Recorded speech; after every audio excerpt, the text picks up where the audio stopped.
Hi, I'm Treyc Cohen and you're on wearebarnsley.com. The expected tour is back in Barnsley in 2010. Escapade, do me a favour, put your bigs here and give a massive Barnsley welcome. Live on stage, Treyc Cohen!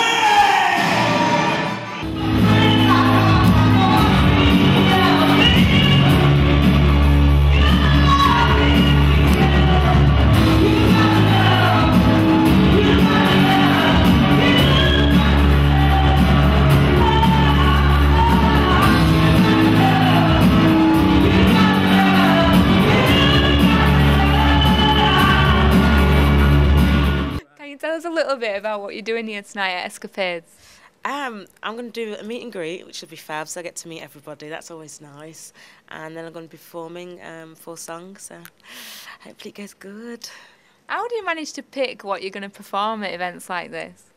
I don't know really. I just do what I'm good at, and if it's songs that I've done previously and I know that go down well, then I tend to stick to the ones that people like. I hope somebody's going to give me a big fat record deal so I can make some music. So, yeah, that's what I want. And what kind of direction would you see yourself going? Because I know that's one thing they said to you on the show, isn't it? Do you know what direction? I don't really want to put myself in any specific box. I'd like to do a bit of everything, but I'd like to start with some old soul or something like that, a bit Tina-y. That's where I'd like to go. And for you, where did the interest in singing come in? You know, I know a lot of people on the show had loads of backstory about singing, and I never caught yours. Where did the interest come in? Well, I was always a shy child, so I never really knew I had a voice until like I was forced to sing, sort of thing. And then when I sang, my first solo was when I was 5 years old. I was marrying the nativity play. But at that age, you don't think you're going to be a singer or anything like that. So it was probably my last year at primary school where my teacher was like, you know, you've got to do this solo, blah, blah, blah.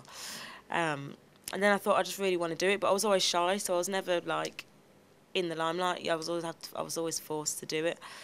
So it wasn't until, like, secondary school, and I was like, I really think I can do this. So, And go yeah, for it. and go for it, so, yeah. Tell me a little bit about your experience on X Factor, because I know it was your second time around, weren't it? Exactly, yeah.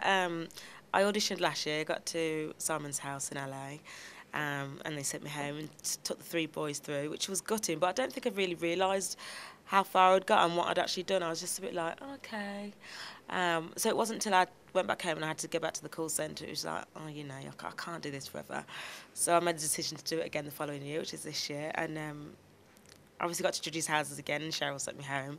So I thought that was the end. So I left my job as soon as I got home and planned to move to London. And then on the weekend, Cheryl came and knocked my door and said, you're my wild card. So it was like, it was meant to be. But I had a brilliant time. It was fantastic. I bet I'd love it all just for getting your hair and makeup done and stuff God, like that. I missed that. So missed it. And, you know, and having to drive. I drove for the first time today when I was at home. I haven't driven like in about 2 months, so it was weird to get behind the wheel again. But yeah, I had a fantastic time. It was brilliant. Have you got any predictions on who you would like to see win? I don't think you can call. I think it's too early to call it. I think you've got your top runners there already, but you don't know. It's so fickle. You can never predict anything with the X Factor, but it's going to be exciting. What do you think to the whole Wagner debate? I love Wagner. I love Wagner as well, and he's such a good entertainer.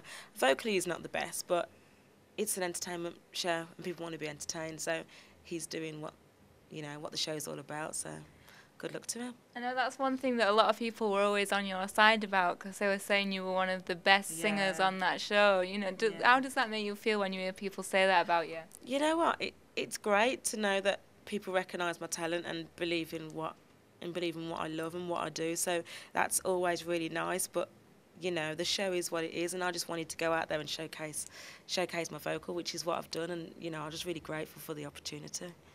I mean, for me, I don't feel like a big star or anything like that. I'm just Treyc Cohen, so I just feel normal. So it's a bit like weird for me. People turn up and there's a camera waiting for you. Yeah, people wanting to actually come out and see me. It's really quite strange and overwhelming at times, if I'm really, really honest. Sometimes I come off and I'm like, oh my God, and like nearly in tears, because you just don't expect that many people to come out and really support you, and it is really lovely.